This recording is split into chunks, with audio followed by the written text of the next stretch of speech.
আজকে আমরা রাজধানী এবং রাজধানীর বাইরের খবর দর জানবো। রাজধানী থেকে যুক্ত হচ্ছেন সহকর্মী রাকিব হোসেন, আসাদুজ্জামান যুক্ত হচ্ছেন গাইবান্ধা থেকে, আর দিলদার হোসেন স্বপন রয়েছেন ফেনীতে।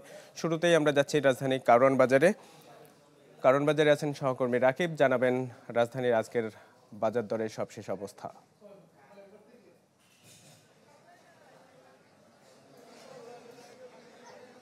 দেখুন ইমদাদ, বাজারে শাকসবজি থেকে শুরু করে মাছ মাংস কিংবা মুরগি ডিম সব কিছুর সরবরাহ আমরা দেখতে পাচ্ছি এবং মানুষের যে দৈনন্দিন কেনাকাটা সেটাও স্বাভাবিক রয়েছে, কিন্তু এরই মাঝে প্রায় সব জিনিসের দামই বেশ কিছুদিন ধরে বাড়তি এবং বাড়তি দামের কারণে ভোক্তারা যেমন কষ্টে আছে তেমনি সাধারণ মানুষ যারা দোকানিরাও কিন্তু এক ধরনের পেরেশানির মধ্যে আছেন। তাদেরকে বাড়তি বিনিয়োগ করতে হচ্ছে এবং কিছু জিনিস যদি নষ্ট হয়ে যায় তখন সেটার জন্য তাদেরকে লোকসান গুনতে হয়।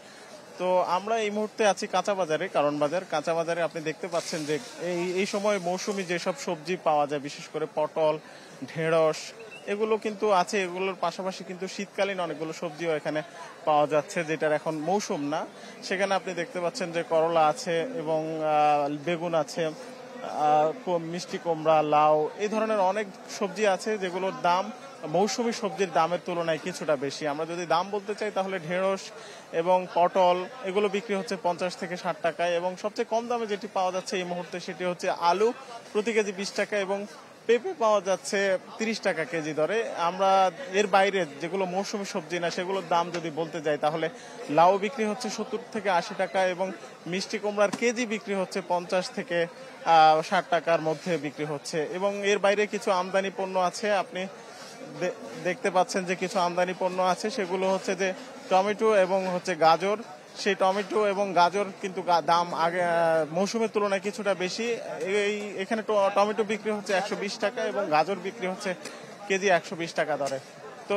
তো সব মিলিয়ে বলা যাচ্ছে যে কাঁচা বাজারের যে সরবরাহ ব্যবস্থা সেটি স্বাভাবিক রয়েছে, কিন্তু দাম কিছুটা বেশি, যে কারণে ক্রেতাদের যেমন কষ্ট হচ্ছে বিক্রেতাদেরও কষ্ট হচ্ছে এই পরিস্থিতিতে ব্যবসা পরিচালনা করা। রাকিব, ধন্যবাদ আপনাকে। আমরা যাচ্ছি গাইবান্ধায়, জানাবেন মামুন। হ্যাঁ, আমি এই মুহূর্তে দাঁড়িয়ে আছি গাইবান্ধার যে হকার্স মার্কেট, সেই হকার্স মার্কেটে রয়েছি। তো এখানে আসলে সব ধরনেরই বাজার আছে, মাংস আছে, এই বাজারটাতে সব ধরনের বাজার পাওয়া যায়। তো আপনাকে জানাতে চাই যে এই এক সপ্তাহের ব্যবধানে কিন্তু যে বাজারটার দাম, শাক সবজি বলেন, মাছ মাংস এগুলো বলেন, সবগুলো মশলা যেটা রয়েছে সবগুলোরই দাম কিন্তু কিছু কিছু পণ্যের দাম বেড়েছে, কিছুটা দাম কমেছে। আমি যদি এখন দেখাই যে এই যে যেটা ডিম ছিল, ডিমের দাম 48 টাকা হালি ছিল, এখন সেটা 42 টাকা দরে হালিতে বিক্রি করা হচ্ছে। এছাড়া আপনার হচ্ছে তেলের দামটা আগের মতোই আছে, প্রতি লিটার 179 টাকা, 89 টাকা এরকম দাম রয়েছে। এছাড়া আদা যদি দেখি তো 150 টাকা কেজি, রসুন হলো 100 টাকা কেজি, গাজর হলো আপনার হচ্ছে 200 টাকা এবং টমেটো হলো 180 টাকা কেজি। এছাড়া পটল 60 টাকা, বেগুন 50 টাকা, এরকম লাউ প্রতি পিস 50 টাকা থেকে 60 টাকা, কাঁচামরিচ 200 টাকা ছিল, সেটা এখন 180 টাকা কেজি দরে বিক্রি করা হচ্ছে। তাছাড়া কল্লা বলেন এগুলো। তো আসলে সবজির বাজারে আপনার হচ্ছে আলু বাদে প্রতি কেজি আলু 20 টাকা দরে কেজি বিক্রি করা হচ্ছে। এছাড়া প্রতিটি সবজির দামই কিন্তু 50 থেকে 60 টাকা কেজি দরে বিক্রি করা হচ্ছে। এছাড়া মাংসের কথা যদি বলি, আপনার গরুর মাংস 700 থেকে 750 টাকা কেজি এবং খাসির মাংস 1000 টাকা কেজি এবং যেটা ব্রয়লার মুরগি রয়েছে সেই মুরগিটার দাম হচ্ছে 160 টাকা কেজি দরে বিক্রি করা হচ্ছে।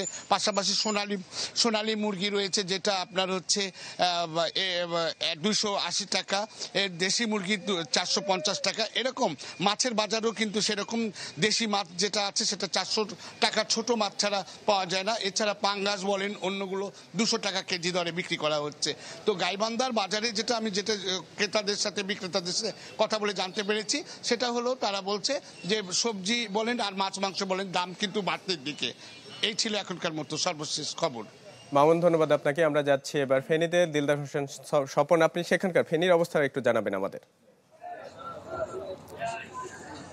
ফেনীর বাজার দর বলতে গেলে গত এক সপ্তাহ যদি আমরা ধরি, তাহলে আজকে বাজার দরটি গত সপ্তাহের মধ্যে সবচেয়ে কম বলা যায়। আমরা গত সপ্তাহ দেখেছি কাঁচামরিচের কেজি বিক্রি করা হয়েছিল 180 টাকা, আজকে তা বিক্রি করা হচ্ছে 130 টাকা, এবং প্রতিটি সবজি 40-50 টাকা করে কেজি দরে বিক্রি করা হচ্ছে। আমরা বেগুন 50 টাকা, কাঁকরোল বিক্রি করছেন 70 থেকে 80 টাকা, এবং যেটা অন্যান্য যে সবজিগুলো রয়েছে সব সবজি কিন্তু আমরা দেখেছি 40 থেকে 50, 60, 70 টাকার মধ্যে রয়েছে। তবে এই বৃষ্টিপাত না হওয়ার কারণে এখানে প্রচুর সবজি বাজারে উঠেছে এবং বিক্রি হচ্ছে। এই বাজারটির মধ্যে ভোরবেলা থেকে দিনভর বিক্রি হয়ে থাকে, কিন্তু গ্রামাঞ্চলে এখান থেকে যখন সবজিগুলো নিয়ে যায় তার দরের পার্থক্য একটু থাকে। তবে এই ক্ষেত্রে বাজার যে মনিটরিং এর বিষয় রয়েছে, বাজার মনিটরিংটা জোরদার যদি করতে পারে তাহলে ভোক্তারা আরো একটু কম দামে ক্রয় করতে পারবে। তবে আমরা মাছের বাজার যদি আমরা বলি, তাহলে আমরা যেটা দেখেছি ইলিশ মাছ ছাড়া বাকি যে মাছগুলো রয়েছে তবে মোটামুটি ক্রয় সীমার মধ্যে রয়েছে। তবে ইলিশ মাছটি কমানোর জন্য জেলা প্রশাসন থেকে মন্ত্রণালয় বিষয়টি জানিয়েছেন যেন ক্রয় সীমার মধ্যে ইলিশ মাছটাই যেন ভোক্তারা খেতে পারেন। আর সব মিলিয়ে বৃষ্টিপাত না থাকলে মানুষ মোটামুটি ভালো একটা এই কম মূল্যে সবজি সহ অন্যান্য পণ্য তারা কিনতে পারবেন বলে মনে করছেন। এই ছিল আমার সর্বশেষ। ধন্যবাদ দিলদার আপনাকে। দর্শক, রাজধানী এবং রাজধানীর বাইরে থেকে আমরা বাজার দরের খবর জানছিলাম।